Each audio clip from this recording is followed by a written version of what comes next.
너무 반갑고요. 교단교육 우리 여러분들의 관심과 기도 속에 잘 다녀왔고요. 아직 제가 숙제가 남아 있습니다. 끝까지 잘 완수할 수 있도록 기도를 부탁드리겠습니다. 우리 오늘은 열매 맺는 신앙이라는 제목으로 여러분과 말씀을 나누겠습니다. 아마 이전에 우리 말씀과 관련된 이야기를 나눌 때 또 겹치는 부분이 있을지 모르지만 또 이렇게 말씀을 묵상하면서 이 말씀이 정말 우리들에게 필요하겠다라는 생각을 가지고 또 말씀을 준비하였습니다. 우리 예수님 믿는 사람들 이왕이면 예수님을 잘 믿기를 원합니다.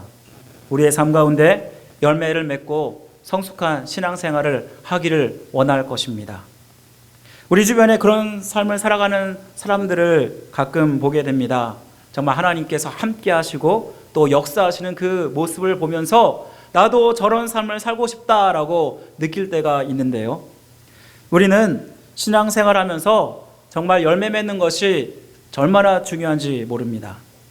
아무리 신앙생활을 열심히 한다 할지라도 열매를 맺지 아니하면 그것은 소용이 없습니다. 열매 맺는 신앙생활이 무엇이라고 생각하십니까? 갈라디아서 5장 22절과 23절에 보시면은 성령의 9가지 열매가 나옵니다. 오직 성령의 열매는 사랑과 희락과 화평과 오래 참음과 자비와 양성과 충성과 온유와 절제니 이 같은 것을 금지할 법이 없느니라. 이 성령의 9가지 열매를 가만히 살펴보시기 바랍니다. 이 성령의 9가지 열매를 보면은 신앙인이 갖추어야 할 9가지 성품을 보여주고 있습니다. 우리의 신앙의 삶 가운데 열매를 맺는 삶, 성숙한 신앙인이 된다라는 것은 말씀대로 예수 그리스도의 형상을 닮은 자로 변해가는 것을 말하는 것입니다. 바로 그것이 열매 맺는 신앙생활이라고 할 수 있습니다. 그렇다면 열매 맺는 신앙생활을 하려면 어떻게 해야 될까요? 나름대로 주일을 빠지지 않고 주일 성수를 열심히 하면 열매 맺는 신앙생활입니까? 교회 모든 모임에 프로그램에 참여하고 열심히 교회에 주어진 그러한 사역들을 섬기고 봉사하고 그리고 성도들과 좋은 관계를 갖고 그렇게 신앙생활 열심히 하면 열매 맺는 신앙생활입니까? 겉으로는 나름대로 신앙생활을 한다고 하겠지만 이렇게 열심히 하다가도 교회에서 목사님 때문에 또한 주변의 사람 때문에 시험 들어서 불평하고 교회에 안 나오고 교회를 떠나는 사람을 보게 됩니다. 그리고 더 이상 신앙생활 하지 않는 사람도 있습니다. 수년, 수십 년 신앙생활 해왔음에도 불구하고 인격적으로 성숙하지 못하여서 전혀 예수님을 믿지 않는 자처럼 그리스도인으로서의 향기가 전혀 나지 않는 그런 사람을 우리는 흔히 보게 됩니다. 그러고 보면 열매 맺는 신앙생활이 우리의 열심과 우리의 열정으로는 부족함을 말해줍니다. 이는 이보다 더 중요한 것이 있음을 말해주는데요. 바로 그것이 무엇일까요? 오늘 말씀에 씨 뿌리는 자의 비유를 통해서 어떻게 하면 열매 맺는 신앙을 우리가 살아갈 수 있을까 깨닫는 시간이 되시기를 간절히 원합니다. 오늘 말씀에는 예수님이 바닷가에 모인 사람들을 가르치는 장면으로부터 시작이 됩니다. 무리들이 수없이 예수님의 말씀을 듣기 위해서 모여들고 또 모여들었습니다. 수많은 사람들이 모여들자 이 사람들은 육지에 남겨두고 예수님은 정박되어 있는 배에 타셔서 말씀을 많은 사람들에게 전하십니다. 이렇게 수많은 사람들에게 어떻게 말씀을 전하셨을까 참으로 궁금한데요. 예수님은요 자연을 이용하셨습니다. 낮에 부는 해풍을 이용하셔서 예수님은 예수님의 말씀을 이 무리들에게 가르쳤던 것입니다. 예수님은 오늘 말씀에서 비유로 말씀하십니다. 씨 뿌리는 자의 비유를 말씀하시는데요. 당시 농가가 씨를 뿌리는 것은 예수님이 사는 곳에서 정말 흔한 장면입니다. 예수님은 이를 비유로 사용하셔서 우리에게 교훈을 주고 계신데요. 오늘 예수님이 말씀하신 씨 뿌리는 자의 비유에는 총 4가지 밭이 나오고 있습니다. 우리 여기에 나오는 네 가지 밭이 무엇입니까? 길가밭, 돌짝밭, 가시떨기밭, 옥토밭입니다. 당시 씨 뿌리는 자는 씨를 뿌리는데 본문은 농부가 뿌린 이 씨앗이 이 네 가지 밭에 떨어졌다라고 말씀하고 있습니다. 그런데 이 네 가지 밭에서 오직 열매를 맺는 밭은 한 가지입니다. 바로 그것은 옥토밭 한 가지뿐이었습니다. 길가에 떨어진 밭은 새들이 날아와서 그 씨를 물어가고요. 또 돌밭에 떨어진 밭은 뿌리가 없어서 해가 뜨니까 말라 비틀어져 버립니다. 그리고 가시떨기에 떨어진 밭은 가시의 기운 때문에 결실을 하지 못합니다. 하지만 좋은 밭에 떨어진 이 씨는 풍성하게 열매를 맺게 되는데 30배, 60배, 100배의 결실을 맺었다고 말씀하고 있습니다. 그렇다면 이 농부가 이 네 가지 밭 중에서 옥토밭에만, 열매를 맺는 밭에만 씨를 뿌려야지 왜 이 사람이 열매도 맺지 못하는 돌밭, 또 길가밭, 가시떨기밭에 뿌렸을까요? 참 생각해보면 이 농부는 정말 미련한 거 아닌가? 이 멍청한 농부가 아닌가? 이런 농부가 어딨어? 라고 우리는 생각해 볼 수 있을 것입니다. 그런데 여기에는 이유가 있습니다. 예수님이 예를 든 농부가 사는 지역은 우리가 사는 지역과 다른 팔레스타인 지역입니다. 이 땅은 우리가 생각하는 땅과 다릅니다. 이 그림을 보시면 아시겠지만 팔레스타인 지역은 길가, 바위, 가시떨기, 옥토가 한 밭에 섞여 있습니다. 한 밭에 네 가지 조건이 섞여 있고 대부분의 밭의 지역은 석회암으로 이루어져 있습니다. 그래서 우리가 기대하는 그러한 옥토가 아닙니다. 씨 뿌리기는 묵은 땅을 갈아엎는 데서 시작합니다. 그 다음 그림을 보시면 이 농부가 이렇게 묵은 땅을 갈아엎는 장면을 볼 수 있는데요. 이렇게 갈아엎는다고 할지라도 돌과 가시덤불 메바른 땅이 뒤섞여 있음을 보게 됩니다. 그 다음 땅을 한번 보여주시기 바랍니다. 이렇게 밭을 갈아엎었음에도 불구하고 그대로 돌이 있고 메마른 흙이 있고 그리고 가시떨기 나무들이 있는 것을 보게 됩니다. 농부는 우리가 생각하는 방식으로 씨를 뿌리지 않습니다. 우리나라는 씨를 심을 때 이렇게 땅을 기경한 후에 씨를 심는 방식으로 우리가 농사를 짓게 되는데요. 팔레스타인 지방 사람들은요, 주로 흩어 뿌리기를 한다고 합니다.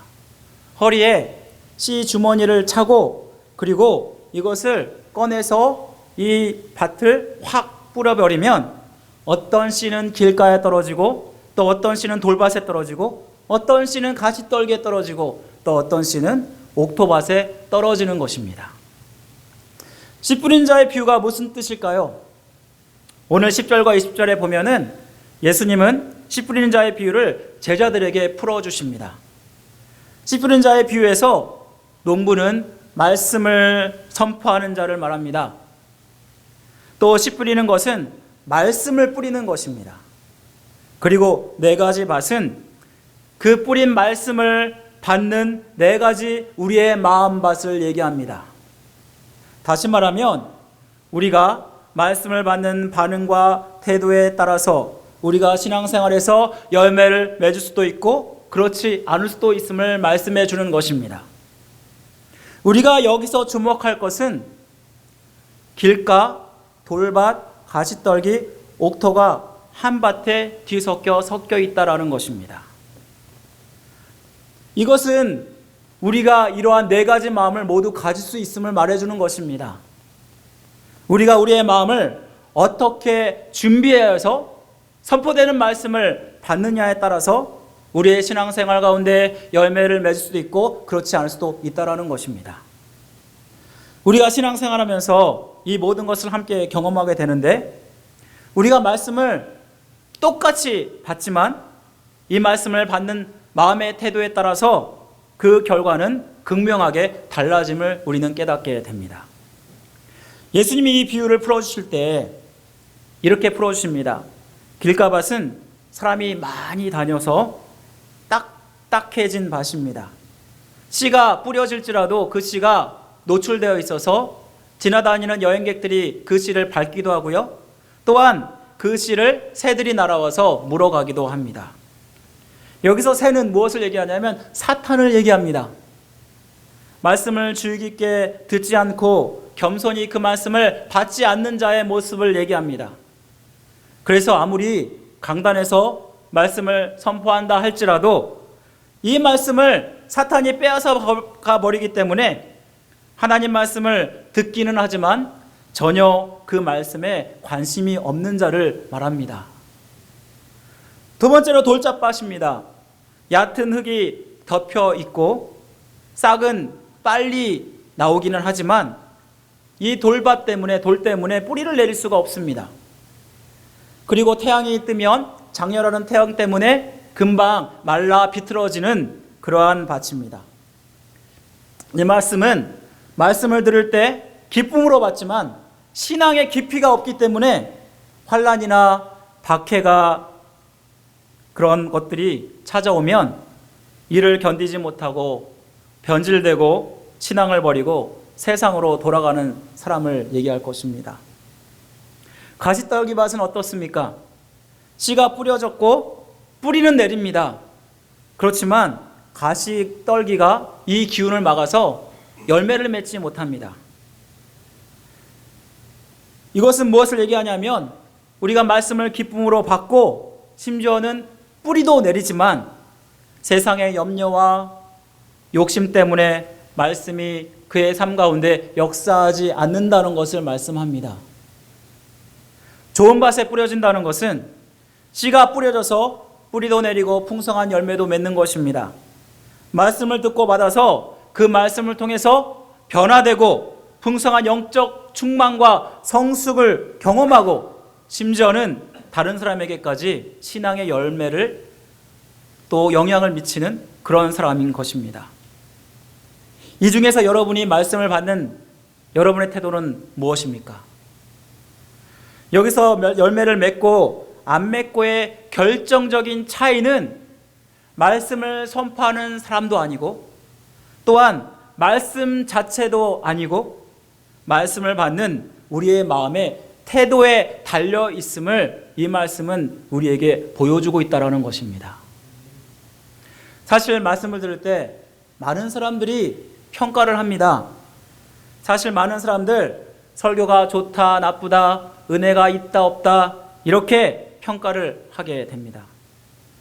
많은 사람들에게 물어보면 은혜를 받고 안 받고는 전하는 설교자에게 달려있지, 그리고 그렇게 많이 생각하기 때문에 교회를 선택할 때도 그 말씀이 우리에게 은혜가 되느냐 안 되느냐 따라서 결정을 합니다.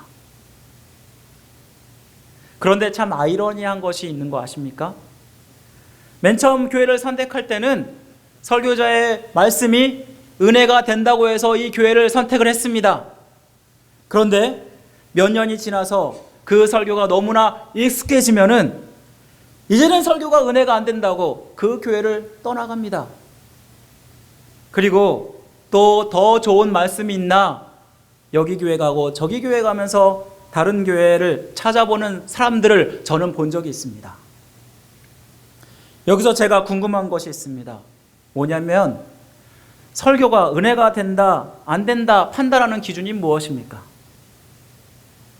사실 설교자의 설교도 중요하겠지만 더 결정적인 것은 말씀을 받는 우리의 태도에 달려 있습니다. 우리가 존경하는 신약의 인물이 한 사람 있는데 그 사람 이름이 사도 바울입니다. 이 사도 바울이 성경의 신약 성경을 반 이상을 그가 기록하였습니다.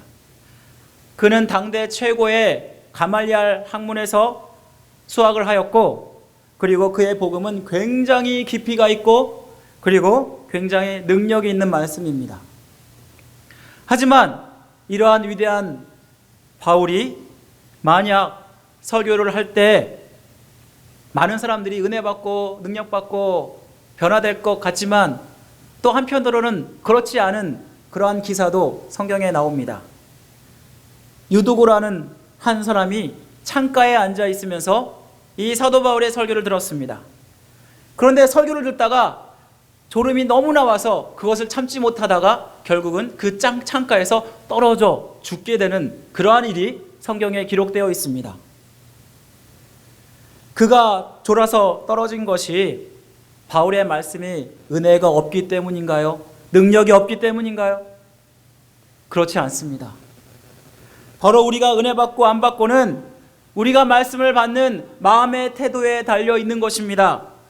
아무리 설교자가 이 시간 이 강단에서 책을 읽듯이 설교를 할지라도 그것이 하나님의 말씀이라고 생각하고 하나님 말씀으로 받는다면, 그렇다면 이 모든 말씀이 우리에게 은혜가 된다는 것입니다. 더 나아가서 여러분이 설교에 은혜 받았다, 은혜 받지 않았다 평가 기준이 이 설교를 들을 때 귀가 좋고 듣기에 좋고 또 우리의 마음 가운데 감동을 주는 것 같고, 그렇게 해서 만약 아는 것에서 머무른다면 여러분은 은혜를 받는 그 기준을 바꾸셔야 합니다. 은혜를 받는다는 것은 말씀을 받고 열매를 맺는 데까지 나아가야지 그것이 은혜 받은 사람이지, 그냥 단지 알고 그리고 잊어버린다면 그것은 결코 은혜 받은 것이 아니라는 것입니다. 이 말씀은 우리가 열매 맺는 신앙생활을 하기 위해서 말씀을 들을 때 여러분의 마음밭을 바꿔야 한다는 것입니다. 여기에 보시면 마음밭이 점점 좋아지는 것을 우리는 보게 됩니다. 길가밭보다는 돌짝밭이, 돌짝밭보다는 가시밭이, 가시밭보다는 옥토밭이 더 좋은 것을 우리는 깨닫습니다. 길가밭은요, 뿌리도 내리지 못하고 싹도 내지 못하고 사탄이 그 말씀을 뺏어가 버렸습니다. 돌짝밭은요, 싹은 내리기는 합니다. 그렇지만 금방 타버립니다. 가시밭은 싹뿐만 아니라 뿌리까지 내렸습니다. 하지만 이 세 가지 밭이 아무리 좋아질지라도 열매를 맺지 아니하면 이 밭은 여러분에게 아무 소용이 없는 것입니다. 여러분의 마음을 좋은 밭으로 준비하셔야 합니다. 좋은 밭으로 말씀을 받고 열매 맺도록 해야 합니다. 오늘 여러분은 예배에 나오시면서 어떤 마음을 가지고 나오셨습니까? 여러분은 정말 좋은 밭으로 말씀을 받을 준비를 하고 나오셨습니까?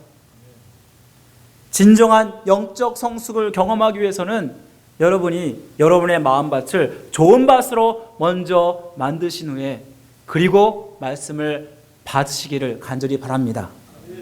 그렇다면 우리가 열매를 맺기 위해서 해야 되는 일이 있습니다. 그것이 무엇일까요? 우리가 좋은 밭을 만들려면 결국은 먼저는 말씀을 잘 간직하는 것이 중요합니다. 오늘 말씀에서 길가, 돌짝, 가시밭, 이 열매를 못 맺는 밭이, 이 밭들이 열매를 맺는 데까지 나아가려면 이 밭들의 모습이 반대의 모습이 되면 될 것 같습니다. 길가는 사탄 때문에 말씀을 잘 간직하지 못해서 말씀에 대해서 전혀 관심을 갖지 않는 것입니다. 그러면 이 사탄을 물리치고 우리가 말씀을 사랑하고 말씀을 관심 갖는 데까지 우리가 이르도록 말씀에 대한 사모함을 가져야 한다는 것입니다. 또 돌밭은요, 말씀 때문에 오는 환난이나 박해 등 외적 문제 때문에 일어나는 것이기 때문에 우리가 이러한 환난이나 박해가 오면 이것을 말씀으로 이기는 것입니다. 그리고 이 환난이나 박해 외적인 그러한 환경에도 불구하고 말씀을 끝까지 붙들고 견디는 것입니다. 가시밭은요, 어떤 염려나 욕심 등 세상적 유혹을 이기지 못하는 우리의 내적인 문제에서 일어나는 것입니다. 우리가 말씀에 관심을 갖고 그리고 이 말씀에 대해서 이 말씀으로 우리의 세상적인 욕심, 유혹들을 물리쳐 버린다면, 그렇다면 우리는 말씀을 통해서 우리가 열매를 맺는 그러한 지경까지 나아갈 수 있는 것입니다. 이것이 한마디로 요약하면 여러분이 말씀을 사랑하고 말씀을 간직하려고 부단히 애를 써야 한다는 것을 말씀합니다. 많은 사람들이 똑같은 말씀을 들어도 어떤 사람들은 말씀을 듣고 성숙하는 사람이 있는가 하면 어떤 사람은 말씀을 듣고도 성숙하지 아니하고 여전히 초보적인 신앙에 머무는 그런 사람들이 있습니다. 그런데 이렇게 차이를 만드는 것이 뭐냐면 여러분들이 이 말씀을 붙잡으려고 얼마나 애를 쓰고 씨름을 하는가에 달려있다는 것을 이 말씀은 말씀해 주는 것입니다. 말씀의 홍수 속에서 우리는 살아갑니다. 기라성 같은 유명한 목사님들이 TV만 켜면, 인터넷만 켜면 우리가 수없이 좋은 말씀들을 많이 들을 수가 있습니다. 그렇지만 여러분이 이 수많은 말씀을 들었는데 여러분은 이 말씀을 얼마나 잘 간직하고 있습니까? 지금 선포되는 말씀도 마찬가지입니다. 아무리 지금 열심히 제가 말씀을 선포할지라도 여러분들이 하루 이틀이면 우리는 기억력이 그렇게 좋지 못하기 때문에, 저는 기억력이 좋지 못하기 때문에 금방 잊어버립니다. 여러분들은 어떻습니까? 그래서 어떤 사람에게 지난주에 설교 제목을 기억하느냐고 물어보면 대다수의 사람들은 기억을 하지 못합니다. 이것이 무엇을 말씀하냐면 아무리 좋은 말씀이 선포될지라도 여러분들이 그 말씀을 간직하려고 애를 쓰지 않는다는 것을 말씀해 줍니다. 우리가 말씀을 빼앗으려고 사탄은 얼마나도 우리에게 간혹한 정말 간사한 흉계로 우리의 말씀을 빼앗아 가는지 모릅니다. 우리는 이 말씀을 빼앗기지 않으려고 해야 합니다. 이 말씀을 빼앗기지 않으려면 여러분은 어떤 노력을 기울여야 할까요? 설교는 잊어지기 마련입니다. 말씀은 잊혀지기 마련입니다. 그렇기 때문에 우리는 이 말씀을 끝까지 붙잡고 끊임없이 읽어야 되고 또 읽어야 되는 것입니다. 또한 이 말씀이 강단에서 선포될 때에 이 말씀이 그러한가 아니한가를 베레아 성도처럼 살펴보아야 되고, 또한 이 말씀을 소가 자기의 여물을 먹고 계속해서 그 여물을 반추하듯이 우리가 이 말씀을 가지고 계속해서 묵상하고 이 말씀이 우리의 삶 가운데 뿌리 내리기까지 그 말씀을 가지고 살아야 하는 것입니다. 바로 이것이 진짜 말씀을 간직하는 것입니다. 두 번째로 말씀을 간직하는 것뿐만 아니라 말씀을 지키려고 순종하는 데까지 나아가야 하는 것입니다. 좋은 밭이 되는 거, 말씀을 듣고 이해하는 것으로 끝나면 안 됩니다. 이 말씀에 순종하여서 열매 맺는 데까지 나아가야 합니다. 4장 20절 말씀에 보면 이런 말씀이 나옵니다.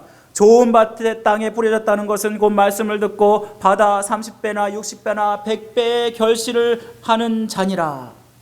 이렇게 말씀하고 있는데요, 여기 보면 말씀을 듣고 말씀을 받고 말씀을 결실한다는 말씀은 모두 다 동사가 현재형으로 기록되어 있다는 것입니다.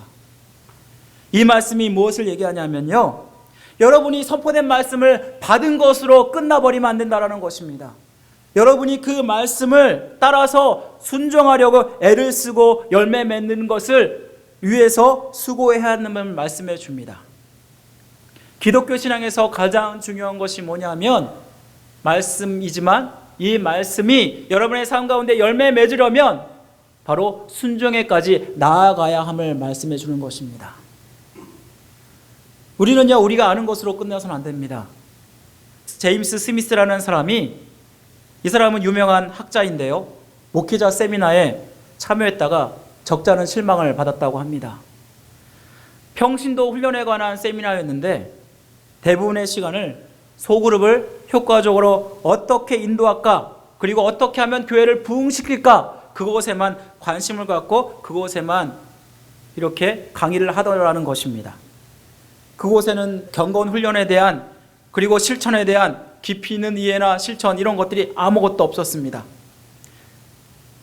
그러면서 그가 지적한 것은 그리스도인들은 주로 정보를 얻는 지적 신앙생활에 머무르고 있다, 듣는 설교에 지금 만족하고 있다라고 얘기했다라는 것입니다. 우리가 아는 것으로 그치는 것이 아니라 우리는 경건의 삶을 살려고 애를 써야 합니다. 말씀을 끊임없이 받고 그 말씀을 따라서 순종하며 나아갈 때 그 말씀이 내 안에서 역사하면서 나를 바꾸고 주변에 선한 영향력을 미칠 수 있게 됩니다. 우리가 성숙한 신앙인을 많이 부러워합니다. 그런데 언제까지 여러분들은 부러워만 하시겠습니까? 여러분이 이제는 성숙한 신앙이 되어서 이들에게 모범을 보이고 하나님의 살아계심을 증거해야 되지 않겠습니까? 말씀을 마칩니다. 열매 맺는 신앙생활을 하려면 우리가 말씀을 받는 태도에 달려 있습니다. 우리가 좋은 밭을 준비해야 되고요. 이 밭은 말씀을 잘 간직하고 순종으로까지 나아가는 밭이 참으로 좋은 밭인 것입니다. 제가 이 설교를 준비하면서 우리 성도들이 정말 영적으로 성숙해지고 그리고 정말 하나님께서 기뻐하시고 원하시는 그러한 하나님의 사람이 되기를 간절히 원하는 마음으로 이 설교를 준비했습니다. 여러분들 예배만 참석하는 것으로 만족하지 마십시오. 그리고 그냥 설교를 듣는 것만으로 만족하지 마십시오. 진짜 여러분을 성숙하게 하는 것은 여러분이 그 말씀을 따라서 사는 것입니다. 열매를 맺는 신앙생활을 통해서 주님의 형상을 닮아갈 때 진짜 하나님의 사람인 것입니다. 이것은요, 단지 우리가 하루 이틀에 대해서 하는 되는 것도 아니고 평생 죽을 때까지 하는 것입니다. 참 그리스도인이 성숙한 그리스도인으로 세워지는 것 말하는 것인데요, 결국은 변화된 능력 있는 삶을 살기 위해서 말씀에 순종할 때 하나님께서는 우리 새소망교회 성도 여러분들을 하나님께서 원하시고 기뻐하시는 그러한 참된 성숙한 그리스도인으로 사용할 줄 믿습니다. 그런 영향력 있는 그리스도인이 되시기를 주님의 이름으로 간절히 축원드립니다.